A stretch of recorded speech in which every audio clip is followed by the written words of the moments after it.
dates and what do you need to do by when. ISO-20022 goes live in November 2022, just 8 months away. In order to use this, you must have the latest version of Swift Alliance installed.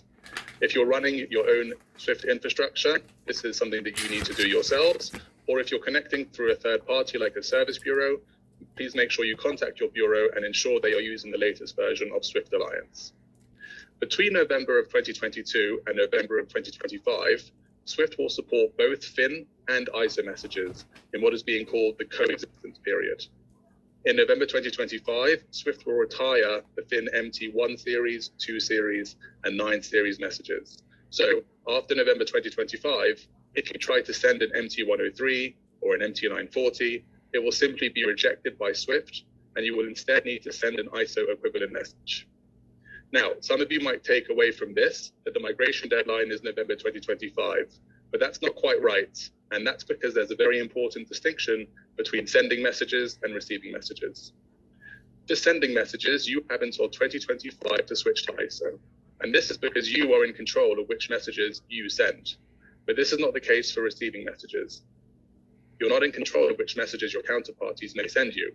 And as from November 2022, any of your counterparties could send you an ISO message. So the key date by which you have to have a solution in place is November 2022. Just for reference, according to a Swift survey, more than 50% of all payments and cash management traffic, i.e. FIN MT1s, 2s, and 9s, Swift are projecting to be based on ISO from the go-live date. So it's highly likely that you'll receive ISO messages from the go-live dates. So how will this impact your back office operation? Well, most Swift-connected banks are on STP today, whereby Swift messages, be they sent or received, are integrated with their core banking applications. So you should be aiming to do exactly the same thing under an ISO standard. If you're not already running mostly STP, please contact us. We can certainly help you there too. But one of the key dependencies for ISO is whether your core banking system can support ISO messages. If you haven't already inquired with your application vendors, please do so as soon as possible. You may also want to begin contacting your key correspondents and asking them about their own plans to adopt and start using ISO.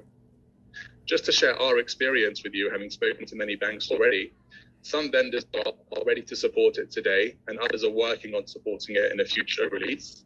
But the most common feedback we've got from our customers and partners is that the application vendor is ready to support ISO 20022, but it requires the customers to upgrade to a new version first.